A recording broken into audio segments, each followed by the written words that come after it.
Masih ingat dengan catatan si Roy? Sebagai dukungan kamu terhadap channel ini, silakan subscribe dan nyalakan lonceng notifikasi. Hai, Assalamualaikum. Kali ini aku mau share ke kalian kejadian yang aku alami belum lama ini. Jadi kalau kalian follow IG ku, kalian pasti inget aku pernah live IG waktu itu malam-malam. Terus aku sempet ceritain kalau nanti di YouTube channelnya podcast CSR itu setelah Pak J tamat itu akan menceritakan kejadian yang ada kaitannya dengan sebuah lagu yang padahal kita tuh sering banget nyanyiin dengan anak kecil.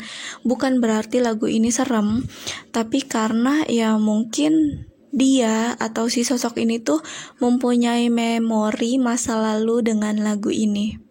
Terus mereka tuh pada nanya kan yang nonton live tuh, apa lagunya, coba kasih tahu. Karena waktu itu aku takut, terus aku tulis aja tuh, aku tulis di komen judul lagunya. Udah kan rame, cuman jujur waktu itu rasanya tuh kayak jadi aneh gitu di kamar tuh, jadi serem.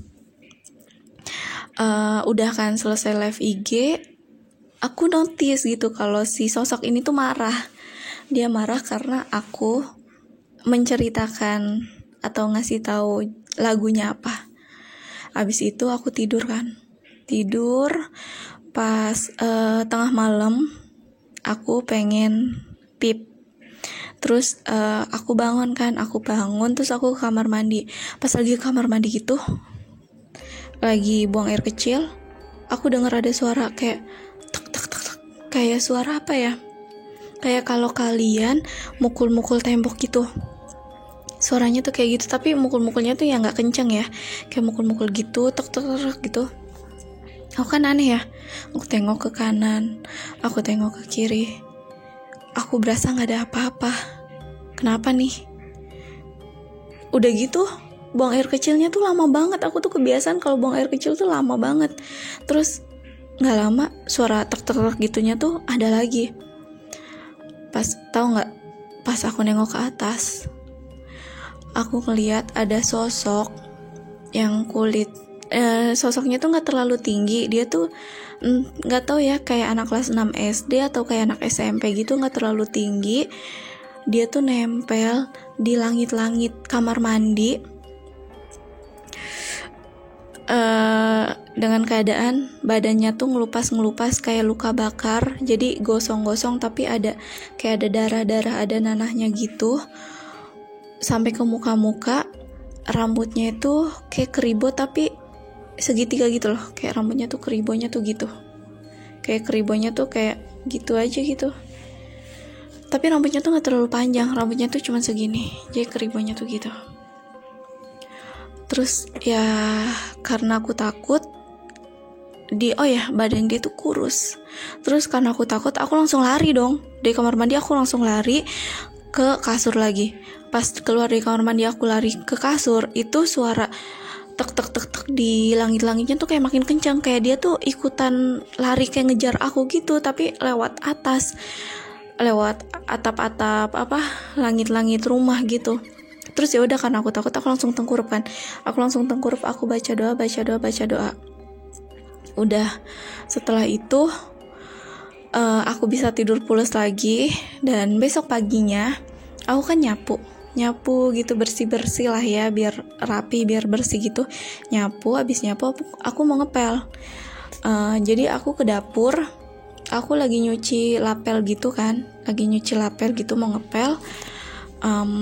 Kan lapelnya tuh ada gagangnya, otomatis pas aku cuci gitu gagangnya ke belakangku gini dong. Pas gagang belakang aku tuh kayak ada yang mainin gitu-gitu. Jadi aku tuh kayak gini kan, aku kayak sebel kan, ini siapa sih nih mainin gagang pelan, tau pelannya lagi aku cuci. Pas aku nengok nggak ada siapa-siapa. Ya udahlah, aku lanjutin bersihin lapelnya. Dan pas aku keluar dari dapur, jadi ini dapur, di sini tuh tangga ke lantai 2.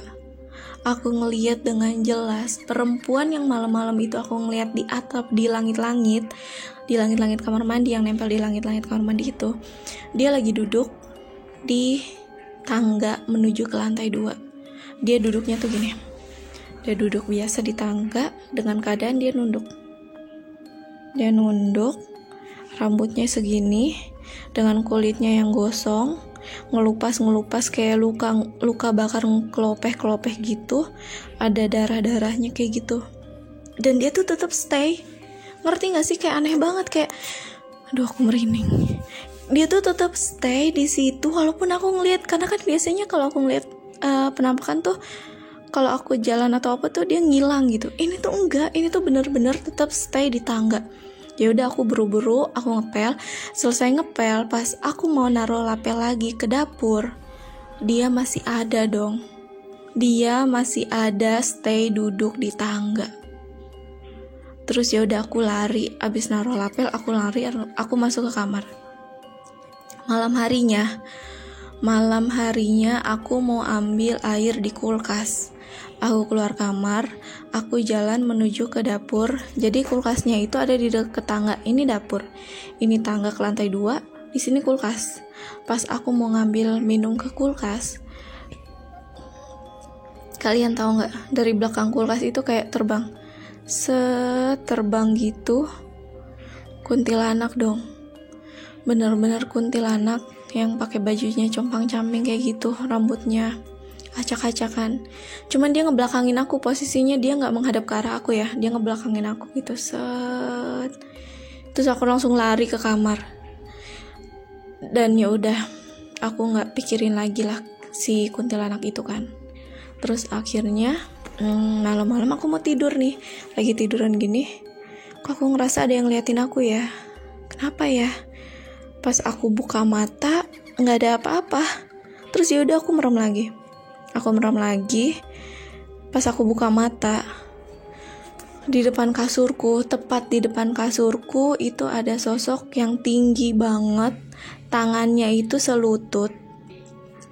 Sosoknya itu kurus, tinggi, tangannya selutut, mukanya agak panjang ke sini, tapi aku ngelihatnya cuma segini. Jadi dari sini ke sini itu nembus asbes, tapi dari sini ke bawah itu aku kelihatan.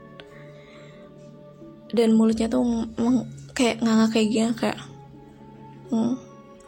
ini sini gitu. Dan ya udah mulutnya tuh kayak gelap aja gitu. Aku nggak ngeliat giginya atau apanya, kayak gelap aja udah. Kukunya panjang banget. Jadi tangannya selutut, ya kan? Kukunya tuh sampai ke bawah, sampai ke bawah gitu. Dan dia tuh terbang, tapi dia terbangnya nggak terlalu tinggi gitu, kayak nganggang gitu. Aku takut, cuman ya aku lari juga nggak bisa karena dia berdiri tepat di depan kasur. Yang kalau aku lari ya sama aja kayak aku nyamperin dia dong kalau aku lari mau keluar kamar. Akhirnya aku cuma tutup mata, aku istighfar, aku baca doa sebisanya aku, walaupun kalau lagi ketakutan semua doa tiba-tiba lupa aja gitu. Kayaknya itu manusiawi ya. Terus ya udah, aku merem, aku nggak berani buka mata lagi sampai ya lama-kelamaan aku ketiduran. Terus habis itu besok-besoknya lagi, jadi di belakangku ini jendela. Aku kan lagi duduk lah ya, lagi tiduran gitu di kasur, main handphone, gorden aku buka. Jadi dari jendela sini, nih ya, dari sini aku ngeliat tiba-tiba tuh muncul sosok perempuan yang tadi aku bilang kebakar, kayak anak kecil kebakar gitu. Jadi dia muncul di balik jendela, ya, bukan di dalam kamar, di luar, tapi kelihatan dari jendela. Dia muncul gitu, kepalanya muncul pelan-pelan ke atas. Pas aku nengok, kita lihat-lihatan, dia langsung set aja ke atas, cepet banget hilang. Terus aku lagi main handphone lagi, aku lihat lagi, dia ke pinggir, set, dia diam. Terus pas aku nengok dia lagi, dia langsung ke sana cepet banget. Dan aku tuh nggak ngerti dia tuh kenapa gitu. Dan ya udah, kesananya lagi, alhamdulillah. Ya aku masih sih sampai saat ini aku masih sering lihat, cuman sekelebat doang sih, nggak yang panjang atau ada kisahnya gimana sih, nggak. Alhamdulillahnya sih gitu. Paling ya cuman kuntilanak yang kepo gitu, yang cuma nongol terus pergi lagi. Dan ngomong-ngomong, nanti insya Allah kalau Pak J udah tamat, aku akan menceritakan kejadian yang berhubungan dengan sebuah lagu ini nanti di YouTube channelnya Podcast CSR. Oh ya, ngomong-ngomong, belum lama ini, sekitar 5 hari yang lalu lah ya, ini tanggal 6 November, Jumat tanggal 6 November, sekitar 5 hari yang lalu. Jadi aku tuh iseng kan, malam-malam gitu, lagi jalan, ada satu rumah yang gede banget rumahnya, terus ada tulisannya dikontrakan gitu, atau terima kos. Oh ya, kalau nggak salah kayaknya terima kos deh, tulisannya tuh terima kos.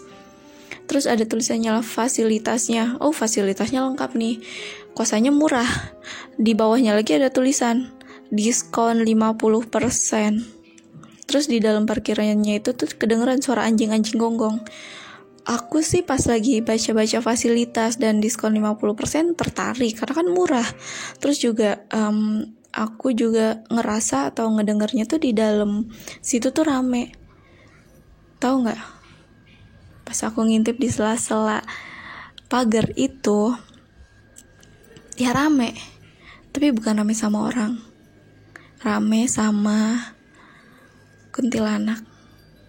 Dan ternyata kos itu kosong, benar-benar kosong, gak ada penghuninya. Makanya dituliskan diskon 50%. Jadi kos itu dengan fasilitas yang sangat banyak, dia menjual dengan harga yang sangat murah. Dan ya, sampai di sini aja kisahku. Terima kasih banyak untuk kalian yang sudah mau mendengarkan. Dan ngomong-ngomong, kalian lebih suka yang mana sih? Lebih suka aku sharing video atau audio? Kalian komen aja ya. Terima kasih banyak. Wassalamualaikum warahmatullahi wabarakatuh.